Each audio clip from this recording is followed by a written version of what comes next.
Father, my God, we thank you, bless your name, we give you glory, we adore you for your faithfulness and for your love and kindness. Thank you, Father, in Jesus' name. Amen. Lord, we thank you because you love us and you bless us. Thank you, Father, in Jesus' name. Amen. This one we are before you, we are learning from you. Holy Spirit, open our mind. Amen. Teach us your mind. Amen.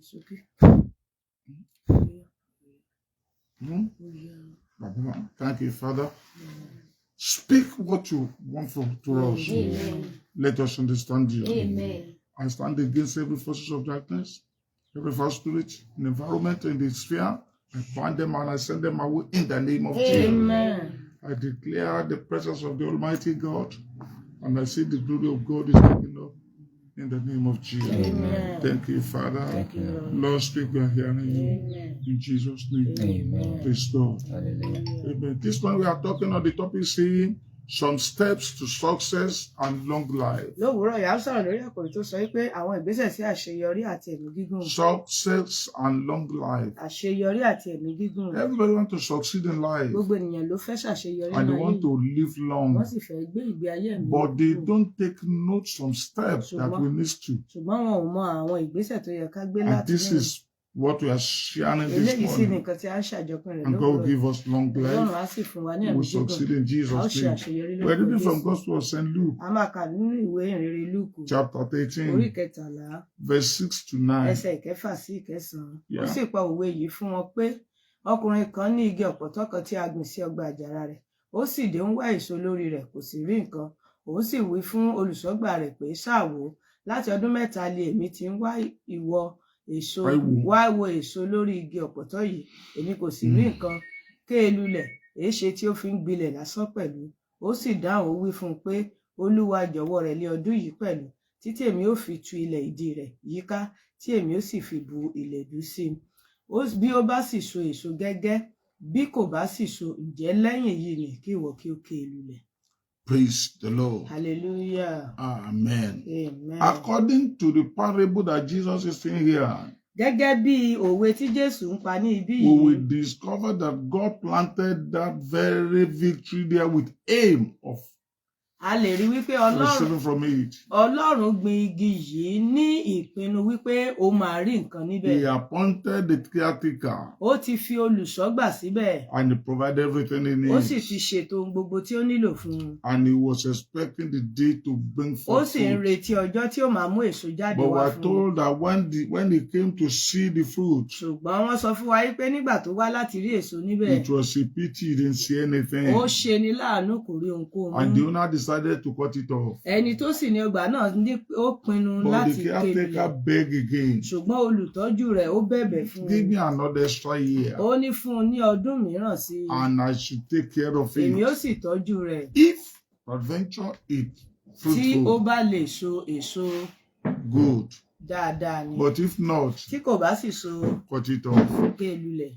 Now, my brother, Báyìí arákùnrin this story arábìnrin, is talking about you and me. ìtàn yìí sọ nípa ìwọ àti èmi. It is God who creates you Ọlọ́run ni ẹni tí ó dá ọ. with him that you continue bringing forth fruit to him. Pẹ̀lú èròǹgbà wípé wàá máa mú èso wá fún òun. You'll be serving him. Wàá bẹ̀rẹ̀ sí ní sin òun. You'll be faithful to Wàá him. ṣe olóòótọ́ sí i. He appointed people that will be caring for you. Ó ti yan àwọn ènìyàn tí ó máa tọ́jú rẹ̀. People cares. Èèyàn ló ń tọ́jú. He appointed your parents. Ó ti fi àwọn olùtọ́jú rẹ̀ bí They òbí led you síbẹ̀. to where you are. Ó tọ́ ọ lọ sí ibi tó He wà. appointed the men of God. Ó ti yan àwọn ìránṣẹ́ Ọlọ́run. Pastors, teachers, prophets, they were taking care of àgbà you olùkọ́ni. with the aim of bringing forth fruit. Láti máa tọ́jú ẹ̀ fún ìpinnu pé wàá mú And èso he's wá fún saying, un. but when he refused to bring forth, Ó wá sọ wípé nígbà tí ó kọ̀ láti mú he èso decided jáde, to cut them down. ó pinnu láti gé For a lulẹ̀. man to live a long life, Fún ènìyàn láti gbé ìgbé ayé tó he ní needs to be ẹ̀mí bringing gígùn, forth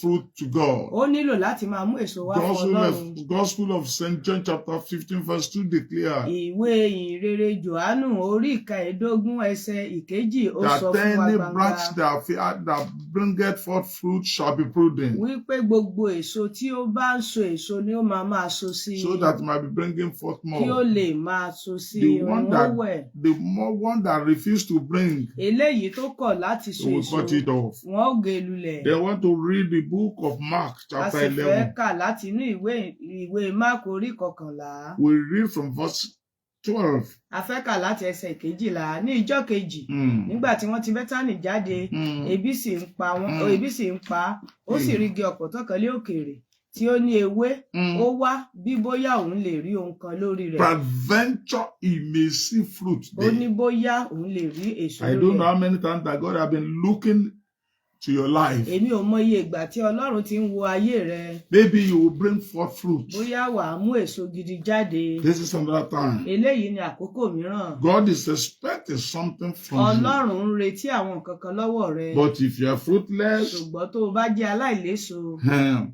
God will cut you off. Ọlọ́run máa gé ọ kúrò God will nínú. cut you off. Ọlọ́run á gé ọ kúrò. Okay, read on. Nígbà tí ó sì wá sí ìdí rẹ̀ kò rí ohun kan bí kò ṣe ewé nítorí àkókò èso ọ̀pọ̀tọ́ kò tí ì tó. Jésù sì dá ó sì wí fún un pé kí ẹnikẹ́ni má ṣe jẹ lórí rẹ̀ mọ́ títí láé. Àwọn ọmọ ẹ̀yìn rẹ̀ That sì is gbọ́. eternal cause. Eléyìí No one ni should hate èpè from you ayérayé. anymore. Eléyìí ni ẹ̀gún ayérayé pé ẹnikẹ́ni ò ní No jẹ lórí rẹ̀ one mọ́. should hate Kò sí ẹnìkan tí from yóò you jẹ anymore. lórí rẹ̀ mọ́. Because you are fruitless. Nítorí pé ó ti jẹ́ God has aláìléso. created you, expect you to bring forth Ọlọ́run ti something, dá ọ, ó ti ń retí láti jẹ́ eléso fún un. but you don't. Ṣùgbọ́n o ò ṣe é. As to that, Nípa èyí, you will die. ó máa gbẹ ni. Let's go to from verse 20. Ẹ jẹ́ ká lọ sí ẹsẹ̀ 20. From verse 20, read on. Bí wọ́n sì ti ń kọjá lọ ní òwúrọ̀, wọ́n rí igi ọ̀pọ̀tọ́ náà gbẹ tí gbòǹgbò tí gbòǹgbò. Wow. The tree dried till fruit, Igi náà gbẹ tí gbòǹgbò tí gbòǹgbò. so that you might not dry up, Kó o má bàa gbẹ, that you might not die prematurely. kó o má bàa kú láìpẹ́ ọjọ́. You need to be fruitful. O nílò láti mú èso jáde. Let's look at the life of this truth. There are some truth we need to do Ẹ there. jẹ́ ká wo ìgbé ayé igi ìyàwó òtítọ́ kan wà tí a gbọ́dọ̀ mọ̀ níbẹ̀. The Bible said Bíbélì wípé it wasn't the time of fruit. kì í ṣe àkókò èso. Then we will need to ask them. A máa wá béèrè báyìí pé But God is God. Ọlọ́run jẹ́ He's an Ọlọ́run. omniscient God. Ó jẹ́ ẹni tó mọ ohun gbogbo. He knew that there is a time for Ó mọ̀ fruitfulness. wípé àkókò ìgbìṣèso ò tí ì dé. And that time has not come. Àkókò náà ò sì tí ì Why dé. is he looking for fruit Kí then? ló dé tó ń wá èso lórí rẹ̀? But we need to note something. A gbọ́dọ̀ wá kíyèsí nǹkan kan bẹ̀. He said Ó wí pé it has a leaves. ó That's sọ wípé leaves. ó ní ewé tó Was pọ̀. so fruitful. Ó jẹ́ They ewé have tó cared wù. for him. Wọ́n ti tọ́jú ẹ̀ May I dáadáa. tell you this? Jẹ́ kí n sọ ilé What ìfún God ọ. is saying is Ohun tí this. Ọlọ́run sọ nìyí. Blessing and success are not the same. Àṣeyọrí àti ìbùkún wọn ò kì í ṣe ìkan náà. God deal with man differently. Ọlọ́run bá àwọn ènìyàn ṣe ní ọ̀nà ọ̀tọ̀ọ̀tọ̀ ni. It was not the time of fruitful. Kì í ṣe àkókò ìṣèso ni. But God has done extra blessing to him. Ṣùgbọ́n Ọlọ́run ti fún òun ní ìbùkún tó tayọ ju ti àwọn tó Which kù. means he produced when he ought not to Ó produce. túmọ̀ sí pé ó gbọ́dọ̀ mú èso jáde ní àkókò tí ò yẹ kó mú You jáde. see yourself prospering. Orí ara rẹ wípé òun di ẹni tó pọ̀ sí i. And you don't know that it's God that prosper O you. wá rí wípé Ọlọ́run ló mú ọ ní ọrọ̀ yìí. And you don't know that God is expecting extra O things wá from mọ̀ you. wípé Ọlọ́run ń retí ohun tó yàtọ̀ ní ọwọ́ rẹ. It was not the time for this fruit to be Kì í to ṣe bring forth àkókò fruit. láti mú èso jáde fún gbogbo àwọn èso igi But the Bible yìí. says God has blessed us Ṣùgbọ́n specially Bíbélì just sọ because fún of wa that time. wípé Ọlọ́run bùkún òun nítorí àkókò yìí. May God help us. Kí Ọlọ́run ràn wá Think lọ́wọ́. of your life. Máa ronú ayé rẹ. You are in a position that you ought not to be. O wà ní ipò tí kò yẹ kó o wà. And you don't ask God, why O have you wá done béèrè this? lọ́wọ́ Ọlọ́run wípé kí nìdí tí ó fi ṣe nǹkan God wọ̀nyí. did it for his own sake. Ọlọ́run ṣe nǹkan wọ̀nyí But nítorí now ara when rẹ̀. God is now expecting, Ṣùgbọ́n báyìí tí Ọlọ́run wá ń retí nǹkan lọ́wọ́ rẹ, you can't produce it. o wá lè mú jáde. You will die. O máa kú ni o. You will die. O máa kú. These trees died because they were not bring forth fruit when they expect them to. Igi yìí kú nítorí pé kò mú èso jáde lákòókò tí wọ́n ń retí lọ́wọ́ rẹ̀. Everything in life is with its principle. Gbogbo nǹkan nínú ayé yìí ló wà pẹ̀lú ìlànà rẹ̀. Without knowing it, Láì mọ̀ one may miss a lot of things. Láì mọ àwọn nǹkan wọ̀nyí, ènìyàn lè pàdánù ohun tó pọ̀. Success and long life has to do with your faithfulness and fruitfulness.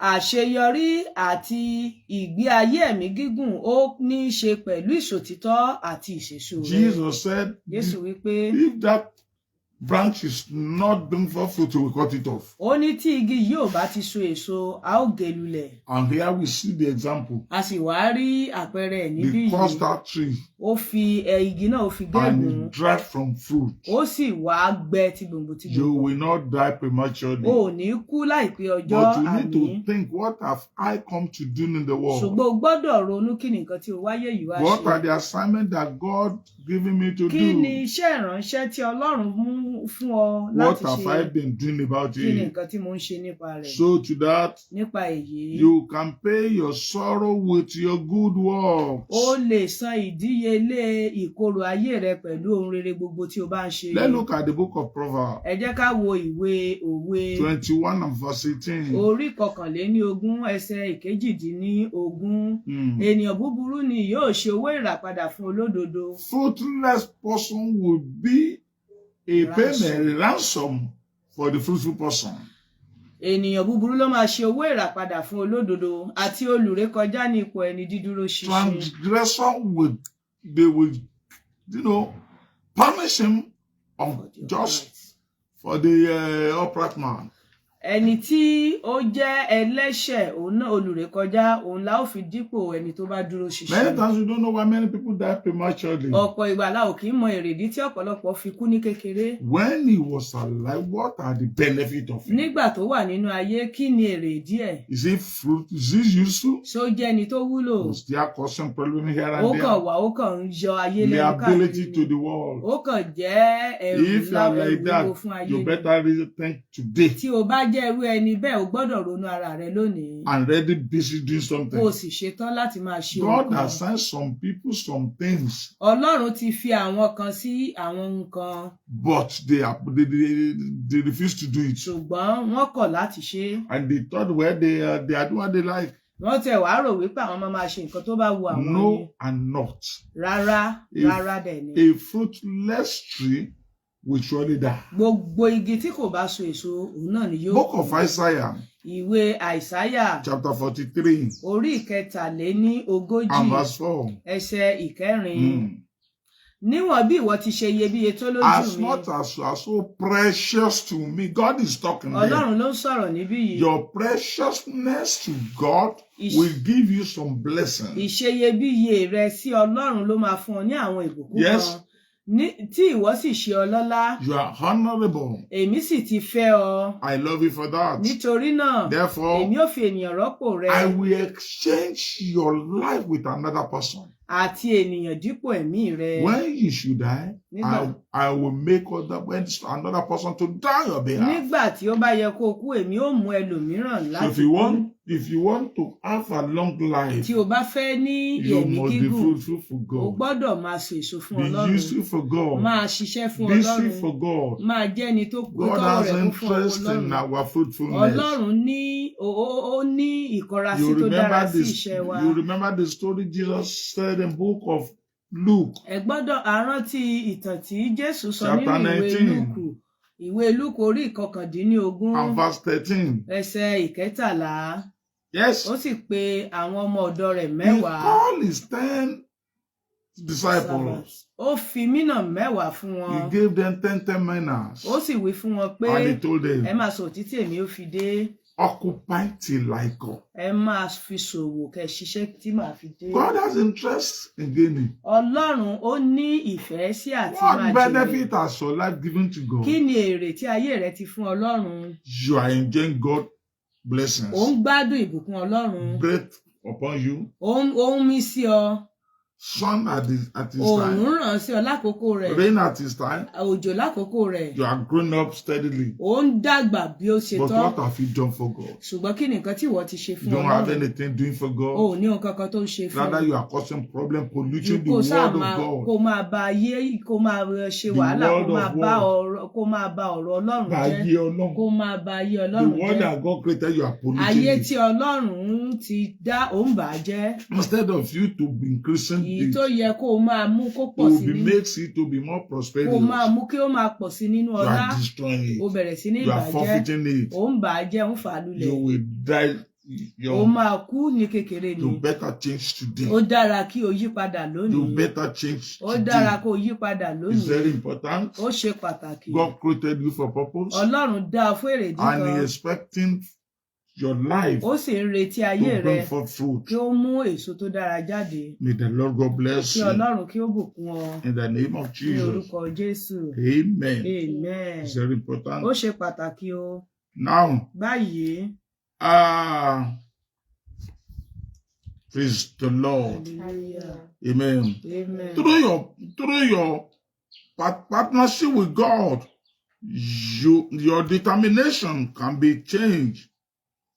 I mean, your destination can be changed, and sorrow can be transferred. nípa ìbáṣepọ̀ rẹ pẹ̀lú Ọlọ́run nínú ibikíbi tó o bá wà níbi tá a fi ọ́ sí o lè yí gbogbo àwọn wàhálà O lè yí tàbí ọjọ́ iwájú ìdààmú burúkú rẹ rẹ padà. àti ọjọ́ iwájú rẹ burúkú o The lè Bible yí says, padà redeem the time. Bíbélì wípé ẹ ra ọjọ́ padà For all days of evil. nítorí pé ibi ni gbogbo ọjọ́ So now you may not have a better future before. o lè má ní ọjọ́ iwájú tó dára tẹ́lẹ̀ They may have been going wrong with you. ohun ti lè máa lọ tí kò dára fún ọ That could be the result of your unfruitfulness. ó lè jẹ́ àbáyọrí àìsèso rẹ But if you change now, ṣùgbọ́n tí o bá yí padà báyìí you can have a better future. o lè ní ọjọ́ iwájú tó dára God can change your way. Ọlọ́run lè yí ọ̀nà rẹ padà He can transfer it. ó lè mú kúrò Proverbs 21:18. ìwé òwe orí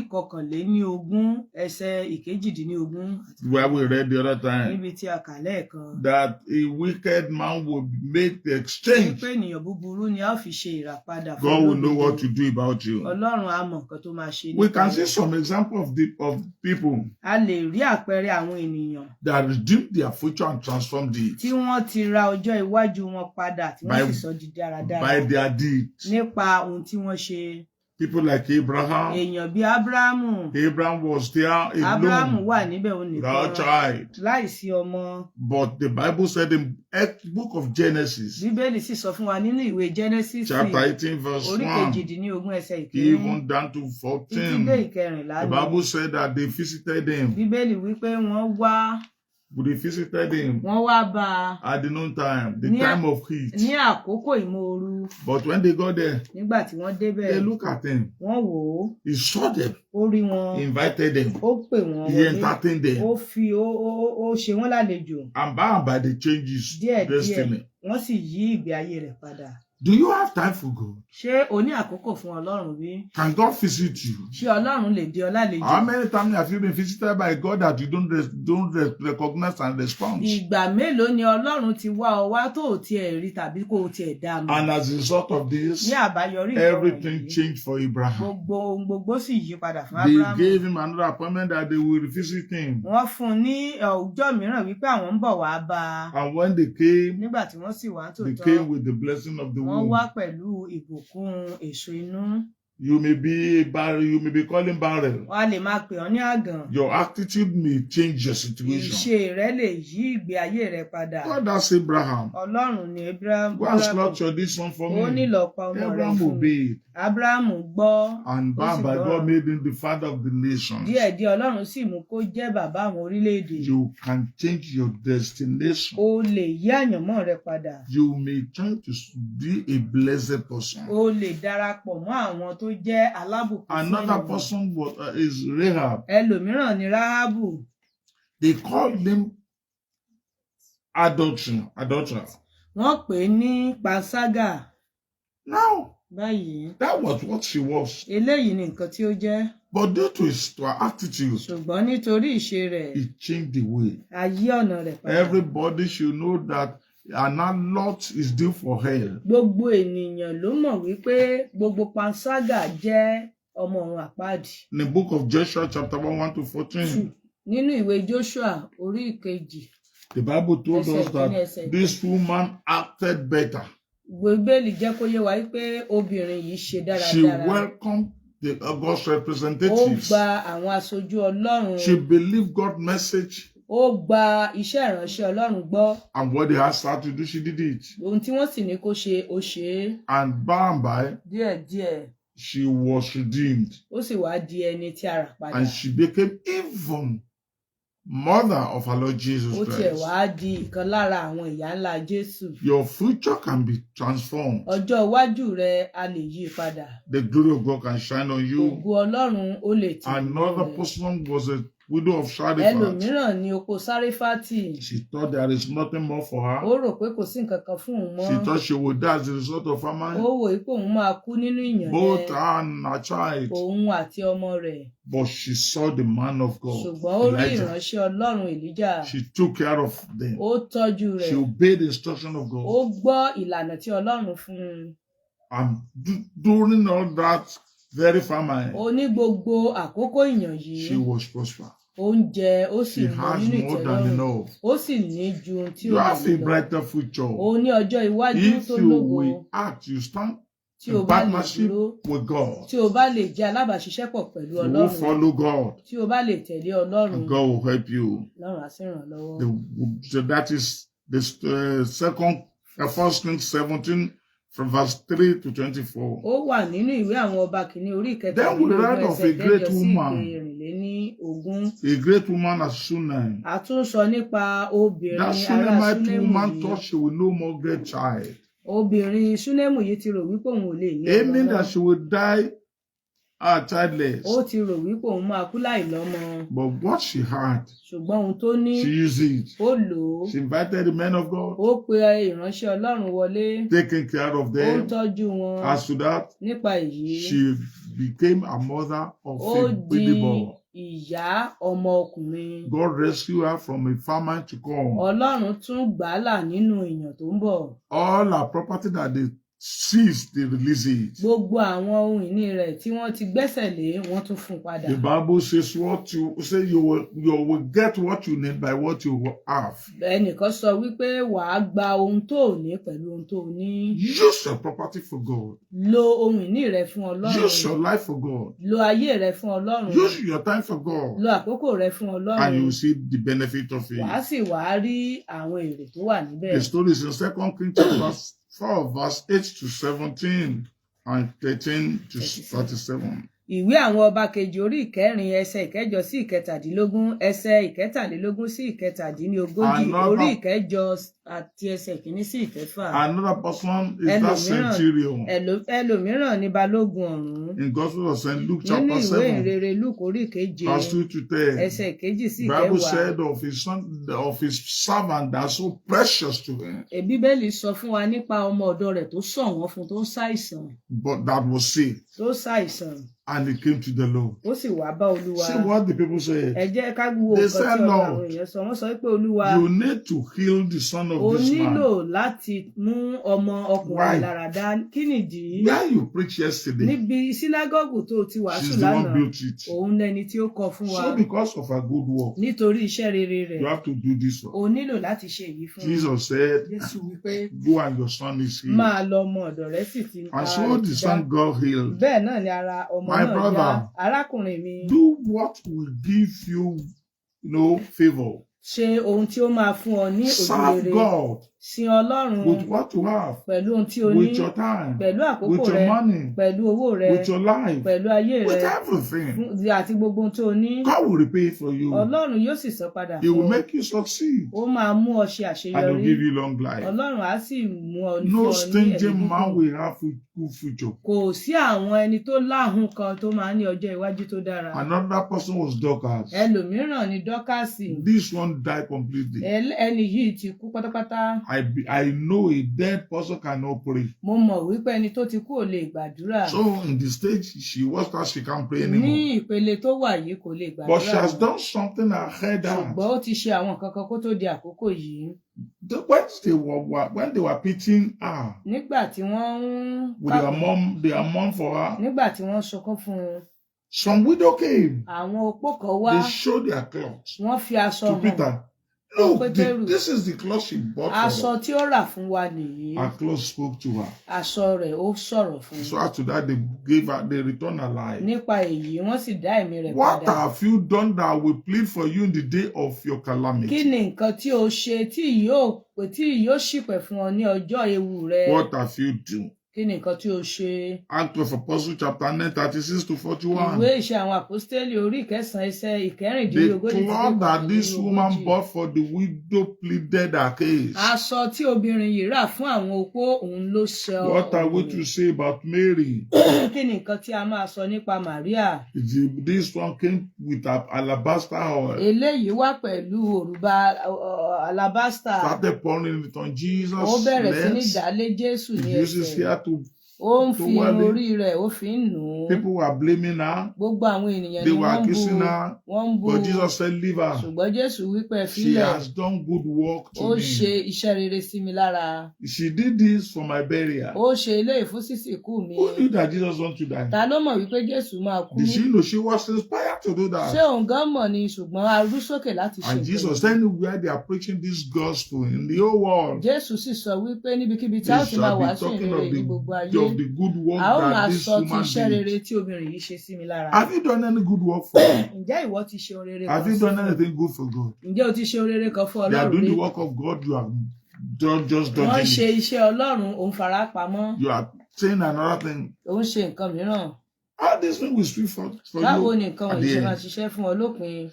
May God help Kí us. Ọlọ́run ràn wá Luke lọ́wọ́. 7:36 to 48. Ìwé Lúùkù orí ìkeje ẹsẹ̀ ìkẹrìndínlógójì títí dé Mark kejìdínláàdọ́ta. 4:3-9. Ìwé Máàkù orí kẹrìnlá ẹsẹ̀ ìkẹta sí This man ìkẹsàn-án. Cornelius. Ẹni lòmíràn They ní knew Kọ̀nílíù. this man to be a Gentile. Gbogbo ènìyàn ló mọ arákùnrin yìí ní But the kèfèrí. Bible says the suffering has come to me. Ṣùgbọ́n Bíbélì jẹ́ kó yé wa wípé àwọn ìtọrẹ àánú tó ń ṣe His ti wá sí good ọ̀dọ̀ work mi. has come to me. Iṣẹ́ rere rẹ̀ ti dé ọ̀dọ̀ Act Ọlọ́run. of Apostle chapter 10 verse 1 to Ìwé 6. Ìṣe àwọn Àpọ́stélì orí kẹwàá ẹsẹ̀ kìíní sí They are ìkẹfà. not saved. Wọn ò tí ì di ẹni ìgbàlà. God sent his angel to him in the afternoon. Ọlọ́run rán Daytime. áńgẹ́lì rẹ̀ sí i ní ọ̀sán. There are many prophets of God that have never seen angel before. Ọ̀pọ̀lọpọ̀ àwọn wòlíì Ọlọ́run ló wà tí ò tiẹ̀ tí ì rí Even áńgẹ́lì among those Ọlọ́run. disciples, the apostles, many of them may have not seen.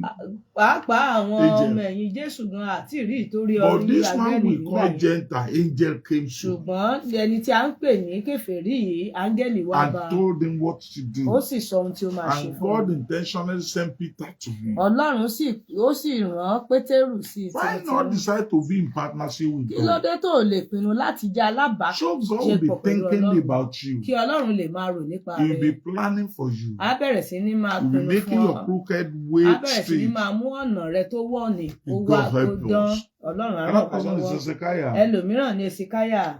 the man that got to the point of death. Ẹni tí ó ti ṣàìsàn dé ojú ikú. He has got to the point of death. Ó ti dé ojú ikú. In book of Isaiah Nínú ìwé Àìsáyà 38. orí kejìdínlógójì. Isaiah 38. Àìsáyà orí kejìdínlógójì. All evidence proves that he would surely die. Gbogbo ohun ló tọ́ka sí wípé ó máa kú. But due to his work, Ṣùgbọ́n nítorí iṣẹ́ rẹ̀, God revived him. Ọlọ́run. Let's read that, please. Ẹ jẹ́ ká ka ibẹ̀ yẹn. Ilé ọjọ́ wọn ni From verse Èsíkáyà 1, ṣàìsàn dé ojú ikú. He sick to the point of death. Wòlíì Àìsáyà ọmọ Ámósì sì wá sọ́dọ̀ rẹ̀. Ó sì wí fún un pé báyìí ni Olúwa wí, palẹ̀ ilé rẹ mọ́ nítorí Then ìwọ ó kú. the word of God confirmed it O to kì you. yóò sì yè. You will Ọ̀rọ̀ not Ọlọ́run fìdí rẹ̀ múlẹ̀ gan. Yes. Nígbà náà ni Èsíkáyà yí ojú rẹ̀ sí ògiri, ó sì gbàdúrà sí Listen. Olúwa. Yes. Ó sì wí pé nísinsìnyí Olúwa mo bẹ̀ God, ọ́. Rántí I- bí mo ti rìn níwájú rẹ ní òtítọ́. Remember how I've walked before you uprightly. Can you say that to God? Ǹjẹ́ ìwọ lè sọ eléyìí sí Ọlọ́run They bí? call you, invite you, you Wọ́n don't. pè ọ́ ṣùgbọ́n o kọ̀. You have opportunity, you don't use it. O ní àǹfààní ṣùgbọ́n ò lò ó. Hezekiah said, Èsíkáyà wí pé God, Olúwa remember how I've been so faithful to rántí you. bí mo ti ṣe olótìtọ́ níwájú And rẹ. God said this in book of Isaiah 43. Ó sì verse sọ nínú 26. ìwé Àìsáyà orí kẹtàléníogójì ẹsẹ̀ Remember me. ìkẹrìndínlọ́gbọ̀n. Ó sọ wípé Remind me of your good work. rán mi létí that I may justify you. Gbogbo iṣẹ́ rere tó ti sọ So, kí lè dá ọ láre. Hezekiah remind God of his good work. Yes, sir. Hezekiah sì rántí ó rán Ọlọ́run létí gbogbo iṣẹ́ tó ti ṣe àti Yes. pẹ̀lú àyà pípé Uh-huh. àti bí mo sì ti ṣe èyí tí ó dára ní ojú rẹ̀. Uh-huh. Hezekiah sì sọkún pẹ̀rẹ̀pẹ̀rẹ̀. It Ọ̀rọ̀ was Olúwa not his weeping that set him free, but the way he worked with God. kì í ṣe ẹkún rẹ̀ ló gbà á là ṣùgbọ́n bó ti ṣe níwájú Ọlọ́run. Ọ̀rọ̀ Olúwa sì tọ̀ Àìsáyà wá wípé lọ sì wí fún Hezekiah pé báyìí ni Olúwa Ọlọ́run Dáfídì bàbá rẹ̀ wí. Mo ti gbọ́ àdúrà rẹ. I've heard your Mo prayer. ti rí omijé rẹ. I've heard this Kíyèsí èmi ò fi ọdún 15 kún ọjọ́ rẹ. 15 years additional Ọdún 15 la tún fi kún because ọjọ́ rẹ. of the way you walk with God. Nítorí bí ó ṣe rìn pẹ̀lú Ọlọ́run. How are you walking with Báwo God? ni o ṣe rìn pẹ̀lú Ọlọ́run? Openly or sluggishly? Ṣé o ń bá rìn ní òtítọ́ Some ni step àbí to ní success and long life. àwọn ìgbésẹ̀ sí àṣeyọrí àti ẹ̀mí gígùn? May God help Kí us. Ọlọ́run kí ó ràn wá lọ́wọ́. Another person is Meros Ẹlòmíràn ni Mẹ́rósì and Jael. àti Jáìlì. We heard of them A gbọ́ nípa wọn in book of Judges, nínú ìwé Onídàájọ́ chapter 5 orí 5 and verse 23. ẹsẹ̀ 23. Ẹ fi Mẹ́rósì bú, bẹ́ẹ̀ ni áńgẹ́lì Olúwa God wí. is instructing Meros to be cursed. Ọlọ́run sọ wípé kí a fi Mẹ́rósì bú. Ẹ fi àwọn ará inú rẹ̀ bú ibú kíkorò nítorí tí wọn kò wá sí ìrànlọ́wọ́ Olúwa. The work of God is going, they don't appear. Iṣẹ́ Olúwa ń lọ wọn ò They tiẹ̀ don't have any yọjú. contribution to Wọn the ò progress ní of God's nǹkan kan kingdom. sí ìtẹ̀síwájú iṣẹ́ Ọlọ́run. They are just Benjuoma. Wọ́n kàn sáà jẹ́ If ẹni they tó will fún even àga call me. gbóná tí wọ́n bá tiẹ̀ pè mí. If they will even come, Tí wọ́n bá tiẹ̀ wá, they are volunteer. wọ́n jẹ́ ẹni tó ń fi They fún don't àga have any gbóná. part in God's work. Wọn ò tiẹ̀ ní So nǹkan kan therefore nínú God iṣẹ́ say, ìránṣẹ́ curse Ọlọ́run. them. Ọlọ́run sọ wípé But ẹ let's fi wọ́n look bú. at the Jael. Yes. Ìbùkún ni fún Jáìlì aya Ébérì ọmọ Kénì ju What did he àwọn do? obìnrin lọ. Ìbùkún ni fún ju àwọn obìnrin lọ nínú àgọ́. Ó béèrè omi, ó fún un ní wàrà. Ó mú òrí Give àmọ́ me tọ̀ wá water. nínú àwo He gave iyebíye. milk. Wọ́n ní kó fún wọn ní He omi, bring ó fún butter. wọn ní wàrà. Ó Supporting tún fún wọn God's ní work. òrí àmọ́ láti máa God ránṣẹ́ Olúwa pronounced that lọ́wọ́. she's more blessed than every Ọlọ́run other sọ one. wípé ó jẹ́ alábùkún fún ju gbogbo àwọn tó wà nínú May àgọ́. God help Kí us. Ọlọ́run kí ó ràn wá lọ́wọ́. Amen. Amen. Amen. Amen. In book of Luke 16:9, Nínú ìwé Lúùkù orí 15 ẹsẹ̀ Jesus said, 9. and so I tell you, make friend for yourself with worldly weight, Jésù wí fún wọn pé èmi wí fún yín, ẹ fi mámọ́nì àìṣòótọ́ yan ọ̀rẹ́ fún ara yín. so that when it give out, Pé nígbà tí ó bá yẹ̀, you will be welcome kí in wọn the kí ó lè gbà eternal yín home. sí ibùjókòó wọn títí So ayé. what we have Ohun is tí what a we ní- will use to buy what you don't have. ohun tí a ní òun la máa lò láti gba ohun tí a kò ní. So here we are stopping this Níbí morning. ni a ó ti dúró ní òwúrọ̀ I yìí. pray that God will help every one of Mo us gbàdúrà wípé Ọlọ́run á ran gbogbo wa to know lọ́wọ́ what to do and to do it. láti mọ ohun tó yẹ kó o ṣe àti láti ṣe To é. be a fruitful branch, Láti jẹ́ ẹni tí ó ń so èso igi eléso. to be useful for God, Láti jẹ́ ẹni tó wúlò fún so that we might Ọlọ́run. be succeed and having Kí long o life. sì lè ṣe àṣeyọrí kò sì ní ẹ̀mí gígùn. Shall we Ẹ pray? jẹ́ kí a gbàdúrà. Our Father and our God, we thank you this morning for showing us your mind. Thank you, Father, in Jesus' name. Amen. Lord, I pray this morning, all your people that they have heard your word, grace to amend it and to do what you want them to do, grace to be loyal and faithful, Father, and fruitful. Grant us in Jesus' name. Amen. We don't want to be a castaway. We don't want to be cut off. So therefore, we ask for grace. Lord, grant us grace in Jesus' name. Amen. Thank you, Father. Thank you, And Lord. all your people that have been so faithful and fruitful, grace to continue, grant them, Father. Amen. And blessing of Jesus, Father, grant them. Amen. Thank you, Father. Thank you, Lord. For so we pray in Jesus' name. Amen. Amen. If you have any questions, Tí o bá ní ìbéèrè, you send to o us. lè fi ránṣẹ́ sí wa. And number remain the Ẹ̀rọ same. ìbánisọ̀rọ̀ wà bákan náà. 080 080 340 340 11 356. 356. Finger of the Lord Ilé iṣẹ́ Ministry. ìránṣẹ́ ìka Olúwa. God bless you. Ẹ̀jẹ̀ alábùkún. Amen. Amen.